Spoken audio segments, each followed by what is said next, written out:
Supreme court bench strength explained 13 जज से 3 जज बेंच तक कॉन्स्टिट्यूशन बेंच कंप्लीट गाइड 1950 से 2026। नमस्कार दोस्तों, आप देख रहे हैं केवल कानूनी बात लीगल टॉक ओनली। आज का वीडियो हर कानून के छात्र, वकील, न्यायिक सेवा के अभ्यर्थी और आम नागरिक के लिए बेहद महत्वपूर्ण है। क्या आपने कभी सोचा है सुप्रीम कोर्ट में कभी 13 जज बैठते हैं, कभी 11, कभी 9 और अधिकतर मामलों में केवल 2 या 3 जज ही फैसला सुनाते हैं? क्या इसका कोई नियम है? किस प्रकार तय होता है कि किसी मामले को कितने जज सुनेंगे? क्या 3 जज बेंच 5 जज बेंच का फैसला बदल सकती है? क्या 5 जज बेंच 9 जज बेंच के निर्णय को पलट सकती है? आज हम इन सभी प्रश्नों का उत्तर संविधान, सुप्रीम कोर्ट रूल्स और ऐतिहासिक निर्णयों के आधार पर जानेंगे। इस वीडियो को अंत तक जरूर देखें, क्योंकि अंत में मैं आपको बताऊंगा कि भारत के इतिहास में 13 जज बेंच केवल एक बार क्यों बैठी। भाग 1, बेंच स्ट्रेंथ क्या होती है? बेंच स्ट्रेंथ का अर्थ है किसी मामले की सुनवाई करने वाले सुप्रीम कोर्ट के न्यायाधीशों की संख्या। यदि 3 न्यायाधीश सुन रहे हैं तो उसे 3 जज बेंच कहते हैं। यदि 5 तो कॉन्स्टिट्यूशन बेंच, यदि 9 तो 9 जज कॉन्स्टिट्यूशन बेंच। संविधान क्या कहता है? भारतीय संविधान का आर्टिकल 145(3) कहता है, यदि किसी मामले में संविधान की व्याख्या से जुड़ा महत्वपूर्ण प्रश्न हो तो उस मामले की सुनवाई कम से कम 5 न्यायाधीश करेंगे। यही कारण है कि 5 जज बेंच को कॉन्स्टिट्यूशन बेंच कहा जाता है। भाग 2, बेंच स्ट्रेंथ का सिद्धांत। भारत में एक महत्वपूर्ण सिद्धांत लागू होता है, larger bench prevails over smaller bench. इसका अर्थ 3 जज बेंच 5 जज बेंच के निर्णय को नहीं बदल सकती। 5 जज बेंच 7 जज बेंच के निर्णय को नहीं बदल सकती। यदि पुराने निर्णय से असहमति हो तो मामला बड़ी बेंच के पास भेजा जाता है। इसी कारण समय समय पर 7, 9, 11 और 13 जज बेंच गठित हुई। भाग 3, 13 जज bench.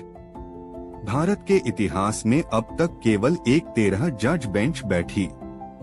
Kesavananda Bharati v state of Kerala 1973। Citation 1973 4 ACC 225।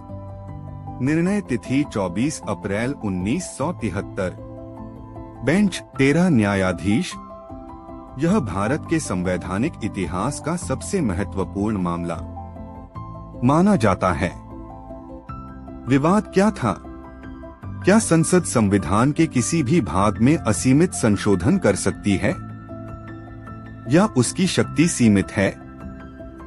Supreme court का निर्णय 7-6 के बहुमत से न्यायालय ने कहा, संसद संविधान में संशोधन कर सकती है, लेकिन कॉन्स्टिट्यूशन का बेसिक स्ट्रक्चर नहीं बदल सकती। यहीं से जन्म हुआ बेसिक स्ट्रक्चर डॉक्ट्रिन का। आज तक यह भारतीय संविधान की सबसे महत्वपूर्ण संवैधानिक अवधारणा है। भाग 4, 11 जज बेंच। भारत में अब तक लगभग 5 प्रमुख 11 जज बेंच निर्णय हुए। 1 शंकरी प्रसाद 1951। प्रश्न, क्या संसद फंडामेंटल राइट्स में संशोधन कर सकती है? निर्णय हाँ। 2 सज्जन सिंह 1965। फिर वही प्रश्न आया। कोर्ट ने फिर कहा हाँ। 3 IC गोलकनाथ 1967। अब सुप्रीम कोर्ट ने पहले के निर्णय बदल दिए। कहा, संसद फंडामेंटल राइट्स में संशोधन नहीं कर सकती। 4 RC Cooper 1970 bank nationalisation case. Article 14, article 19, article 31 की नई व्याख्या की गई। 5 माधव राव सिंधिया 1971 प्रिवी पर्स समाप्त करने का विवाद। यह निर्णय भी बाद में केशवानंदा निर्णय की पृष्ठभूमि बना। भाग 5 9 जज बेंच। भारत में लगभग 18 महत्वपूर्ण 9 जज बेंच निर्णय हुए।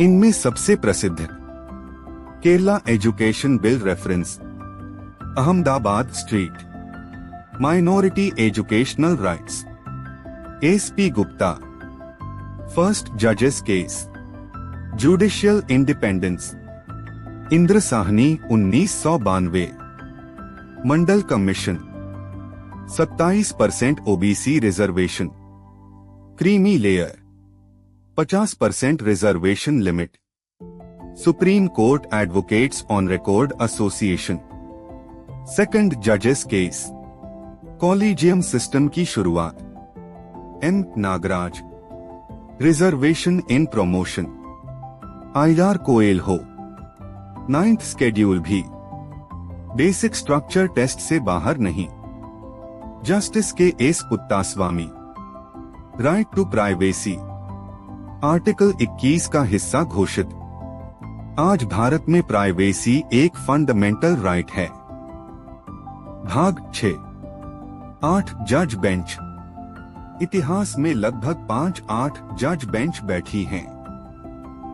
इनका उपयोग अपेक्षाकृत कम हुआ। अधिकांश मामलों में बाद में बड़ी बेंच गठित हुई। भाग 7 जज बेंच 2800 3800। भारत में लगभग 85 निर्णय। प्रमुख मामले ADM Jabalpur, emergency, habeas corpus. बाद में पुत्तास्वामी निर्णय ने इसे गलत माना।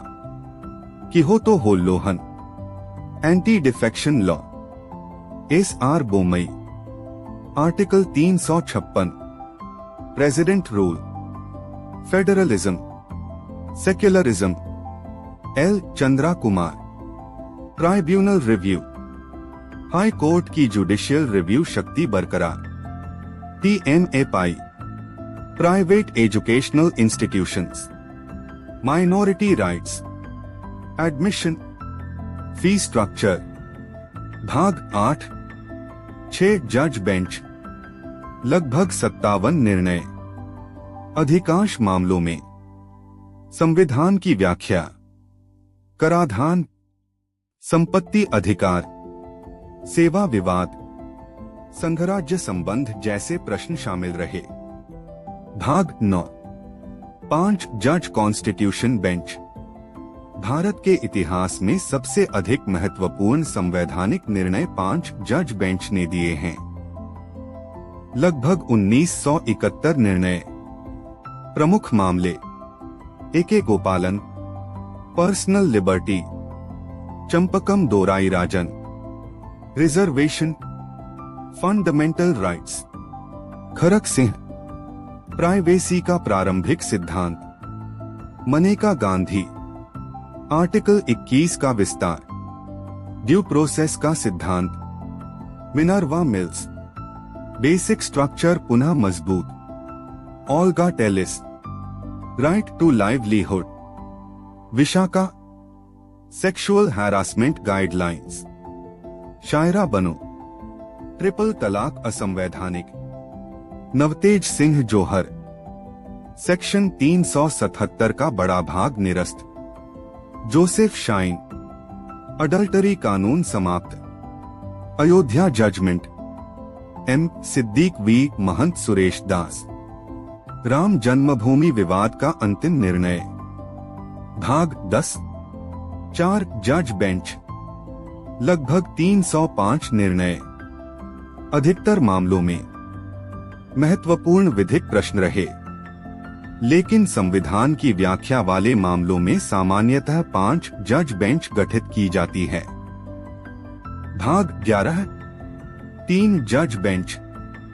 भारत में सबसे अधिक निर्णय लगभग 7,872। अधिकांश आपराधिक, दीवानी, कर, सेवा, भूमि, व्यापार, साक्ष्य, BNSS, BSA, BNS, संवैधानिक अपील इन्हीं बेंच द्वारा सुनी जाती हैं। भाग 12। क्या छोटी बेंच बड़ी बेंच का फैसला बदल सकती है? उत्तर नहीं। यदि 3 जज बेंच को लगे कि 5 जज बेंच का निर्णय सही नहीं, तो वह उसे बदल नहीं सकती। उसे मामला बड़ी बेंच के पास भेजना होगा। इसी सिद्धांत से भारतीय न्याय व्यवस्था में स्थिरता बनी रहती है। आज आपने जाना बेंच स्ट्रेंथ क्या है, कॉन्स्टिट्यूशन बेंच क्या होती है, आर्टिकल 145(3) क्या कहता है, 13 जज बेंच क्यों ऐतिहासिक है, 11, 9, 7, 5 और 3 जज बेंच में क्या अंतर है, कौन कौन से ऐतिहासिक फैसले किस बेंच ने दिए, और क्यों छोटी बेंच बड़ी बेंच का फैसला नहीं बदल सकती। यदि आपको यह वीडियो ज्ञानवर्धक लगा हो तो वीडियो को लाइक करें, अपने मित्रों के साथ शेयर करें और केवल कानूनी बात लीगल टॉक ओनली चैनल को सब्सक्राइब करें। अगले भाग में हम 13 जज बेंच के सभी न्यायाधीशों के नाम, उनके मत, मेजॉरिटी वर्सेस माइनॉरिटी तथा केशवानंदा भारती मामले की पूरी कानूनी कहानी विस्तार से समझेंगे। धन्यवाद।